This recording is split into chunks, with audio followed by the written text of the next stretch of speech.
Welcome back to my 2025 NFL Power Rankings. Today we're talking about the Tennessee Titans, led by the number one overall pick, Cam Ward, a quarterback that wasn't receiving an overwhelming amount of attention considering that he was the number one overall pick, but that shouldn't concern many people. I'm telling you right now, this is a good quarterback, all right? Cam Ward is someone that is going to make plays for this team, and we're going to dive into the rest of this Tennessee roster. They need someone that could go ahead and 1v11 the opposing defense and make plays single-handedly, and that's exactly what Cam Ward is going to do. He is a gunslinger. He's going to take risks, but I think that's good for a quarterback. He's someone that will play fearless football, and that's a great thing because you look at all the best quarterbacks in the NFL right now. Lamar Jackson, Joe Burrow, Patrick Mahomes, Josh Allen. All of them have one thing in common that they really take pride in, and that is when the pocket crumbles down, they are still just as dangerous as they are in a clean pocket. They are completely unfazed by pressure. If you're not sacking them, you're not really doing much if you're a defensive lineman. That is the same thing I see in Cam Ward. He is so good under pressure, one of the best under pressure quarterbacks I've ever seen.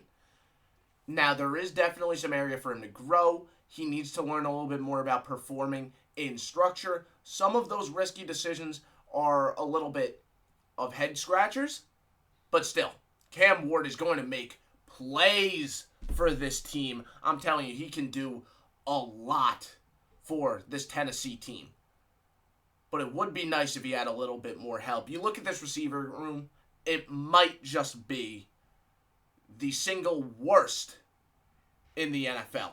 Calvin Ridley might be able to run some good routes every now and then, but still just so inconsistent. He has to learn to catch the football a little bit more. The hands are such a question mark. And then we know what happened with Treylon Burks. No longer in their starting three. Van Jefferson is someone they brought in. Maybe he breaks out for them.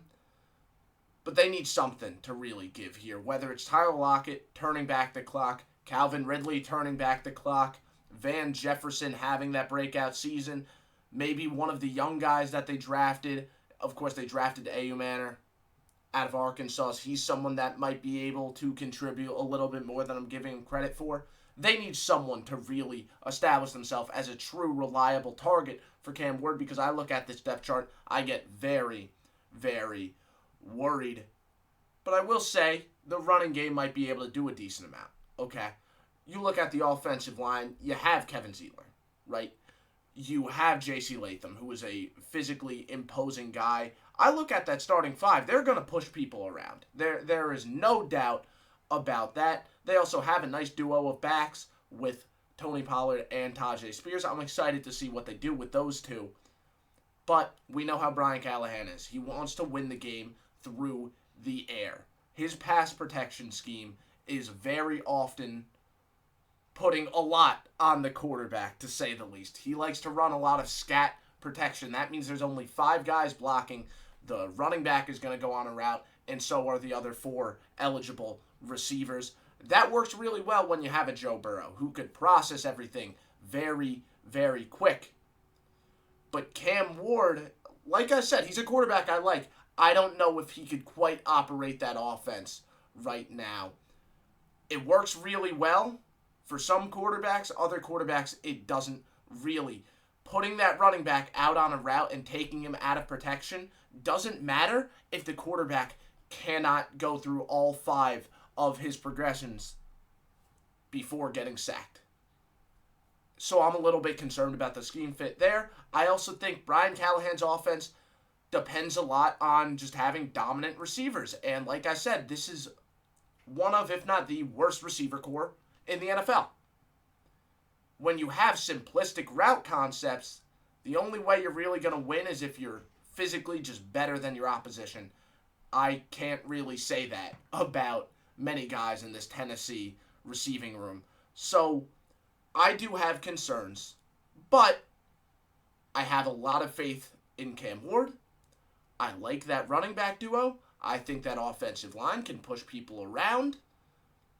They might be able to do a little bit. I could see a world where they establish themselves after a late season push as one of the middle of the pack offenses in the NFL. But that's going to come down to Cam Ward really making up for the issues around this team. And that sucks, right? When you're a young team, you don't want to have to rely on your new rookie quarterback to make up for the other issues. You want everyone else to help that rookie quarterback get acclimated. Because I don't want to speak anything into existence because I want Cam Ward to do well in this league. But it's a very common thing when a quarterback gets drafted very early and from day one he is supposed to be the savior and he's supposed to do everything to make up for the other issues with your franchise. The career path more than often goes south pretty quick. And I'm hoping that doesn't happen with Cam Ward because there's a lot of promise with the guy. Now we look at the defensive unit, coached by defensive coordinator, former Ravens defensive backs coach, Dennard Wilson. This is a guy who, because he's a McDonald disciple, is going to show a lot of different looks pre-snap, and he's going to complement them with some even more unique looks post-snap. Every play, you might think that you're seeing one thing, and then post-snap, the safeties rotate, and all of a sudden there's a defensive lineman dropping back into coverage, and a linebacker replacing them on a blitz. There's just so many different ways that every defensive play could go with these McDonald disciples, and Dennard Wilson is no exception. He's going to rotate between a lot of different fronts, but I think the best look is going to be their 3-4 defense, because I think they have quite a stout defensive line. Jeffrey Simmons, T'Vondre Sweat, both of them had nice seasons last year. T'Vondre Sweat, as a rookie, was really, really impressive. And then I think Arden Key has been a very underrated player for a very long time. But beyond that, I struggle to get too optimistic. I really do. In the linebacker room, I'm unimpressed, and I question whether or not they have the athleticism to play in this type of system with these linebackers. You need better athletes than guys like Cody Barton out there. That's why I think Cedric Gray might really establish himself later in the year, but right now he's not listed as the starter. And then the secondary, not much I really like there either. Amani Hooker is a name that has impressed at times, but for the most part, L'Jarius Sneed is nothing more than a name, right? After last year, it really went poorly. They did not get what they were expecting when they traded for the guy. He was such a great press man corner, but that doesn't matter if you're not going to put him in a lot of press man. With the Chiefs, he was the best press man corner in football. In his last year with the Chiefs, he was the best press man corner.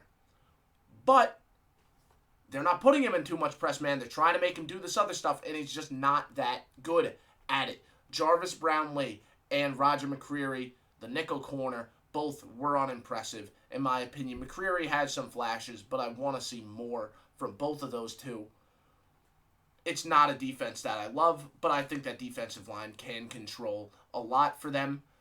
On offense, I think they're going to be stabilized by that run game, and they're going to need Cam Ward to really elevate them. The main thing about this team that gives me optimism is going to be Cam Ward, though. Because, yes, he's not exactly some guy you could expect to go out there and perform insanely well from day one, but I think he has some of the traits you need to become an elite quarterback in this league, and that makes me confident about the ceiling of this team. Let's say one of those young receivers, maybe even Treylon Burks, goes out there and performs well, and he has a reliable target. The running game might be able to get going a bit. That pass rush takes a couple games over. Maybe L'Jarius Sneed turns the clock back a little bit. This could be a around 500 team. It very well could. Maybe even sneak into the playoffs, you know. They definitely have that type of potential. You look at what a team like Washington did on the back of their rookie quarterback. That being said, that is very unlikely. And because of that, they're my number 30 ranked team. Let's look at the schedule and see how they end up with the record I expect them to. The Tennessee Titans, I have them finishing 5-12. I don't think things will go well early in the year. As you can tell, a lot of losses. But later in the season, they have a stretch where I think games become a lot more winnable for them. And I think we might see a little bit of a late season run. I think this bye week is going to be crucial. They're going to have to make adjustments because, well, we'll talk about it game by game, but I don't think it's a very favorable schedule early on. You look at that first week, playing against that very, very threatening Denver pass rush. I'm sorry, I just don't like how they match up against it. Because, yeah, Cam Ward is good under pressure. But it doesn't matter how much he can improvise if the receivers aren't going to get open. Cam Ward's going to work to give him more time. But Surtain is not getting beat by Calvin Ridley. It's not happening. Cam Ward is going to end up getting sacked a lot in this game. He's going to get sacked for a lot of yardage. And I think there might be a couple of conversations early about Cam Ward's a bust over one game because that's how the media reacts. And I think the fact they lose their season opener against a Rams team that also was very devastating up front in terms of getting to the quarterback, that's only going to fuel that fire. Now, I will say, if Tennessee was better in the receiver room, I could see an upset here because the Rams aren't great in the secondary. But it's also a little bit of a question of how are the Titans going to stop that Rams offense? I don't think they're going to have many answers. I really don't. Now, I do have them winning their second home game. This time it's against their division rival, the Indianapolis Colts. I think they're going to be able to hold up decently well against that run game. And we're going to see Anthony Richardson or Daniel Jones try and win the game with his arm. I know that only goes one way the majority of the time. Now, I have them losing their next divisional game against the Texans. Once again, devastating pass rush. Pair that with some nice players in the secondary. I don't think Tennessee's going to be able to get the separation they need to really help Cam Ward out. Then another loss. Arizona coming off a mini bye. I think they're the more talented team. I think they're going to have more time to really lock in for this game. Upsets are always possible, but in these first couple weeks, I just don't think Cam Ward is going to be quite prepared to beat a team like Arizona. I don't think he's going to be quite prepared to beat a team like Las Vegas. The game is in Vegas. That's a big deal. That's a hostile environment, right? Tennessee, it's a little bit of a question of how do they stop Geno Smith in that offense. I think the offense has a couple of different ways of beating you, and I think Tennessee's defense really just has one way of beating you, and that is the pass rush, right? I think they have some elaborate schemes, but Geno Smith, I expect to be ready to deal with that. Then the Patriots. This game could be a little bit closer because I think the Patriots are a little bit similar in terms of their talent. I think they're similar tiers. But I think the Patriots are a much better coach team. And Mike Vrabel, we know his history with this Tennessee Titans team. He's going to do everything in his power to go ahead and not lose this game. Even though it's in Tennessee, I think the Titans are bound to win it. Or lose it, sorry. Then I have the Colts splitting the series. I think now that the game's in Indianapolis, could be a little bit of a close one, but I think now they have a little bit of a better answer as to their quarterback position. They're going to find out who's better between Daniel Jones and Anthony Richardson. And by now, I think they have a better gist as to how to run this offense, at least well enough to beat the Titans in their own stadium. Now, the Chargers, they're going to run the football well. We know that's what they do. While I do think Tennessee will be able to hold up decently well, I'm a little bit worried about, of course, what Justin Herbert could do through the air. But then also, when those plays get into the second level, and then we have a very good fullback in Scott Matlock going up to the second level, wiping out Cody Barton, they could pop off some big runs here. They definitely can. And when they're not, I think they're going to be able to get some big pass plays throughout it. I could see an upset here, but again, it's Jim Harbaugh. I think he's going to be fired up coming off a mini bye. Titans going into that bye week. I think they're really just waiting to make those adjustments. And I expect them to start to make the proper adjustments, upsetting the Texans that next week. They lose to Seattle. Seattle's a tough opponent. I think they might be able to keep this one a little bit close. Denard Wilson has an understanding of Mike McDonald and how he likes to run that defense. I think he's going to help the offense kind of dial up the right answers. He's going to help Brian Callahan. But then I think the Titans are going to go on a bit of a run, beating Jacksonville in Tennessee, beating the Browns. These are two weak opponents. They need to win these two games. They need to. This game should be tough, playing against Kyle Shanahan off a bye this late in the season. But I think by now, Cam Ward is getting into stride. Maybe they could upset the Chiefs. It's always possible. The Chiefs can get caught sleeping. And then I think they end the season playing Jacksonville close. I think that is likely. But they play tight against the Saints and are able to go ahead and win that game, right? I feel good ending the season in this last couple of weeks, winning 4 games. Like, that's a nice way to end the season off. Cam Ward's going to play some great football, and I think he's going to keep it tough, keep it close against a San Fran team, against the KC team. I think the important thing is week 10, I'm expecting them to make the adjustments to better suit the offense for Cam Ward. But let's say Cam Ward can operate the offense very well. I could see a lot of these games going different, right? I could see that Rams game being an upset. I could see them beating the Patriots. I could see them beating the Chargers, right? All of a sudden, they're at 8 wins if they do that, right? And then let alone if they upset the Chiefs. If they upset, I don't think the 49ers one is overly possible, but then they're a 9-win team if they're able to upset the Chiefs. Like, I see a world where they perform a lot better than this. I just feel a lot better trying to predict this team to go 5-12. But that is all I have for this video. I hope you enjoyed. Feel free to subscribe, leave a like, and I'm excited to see you all in the future.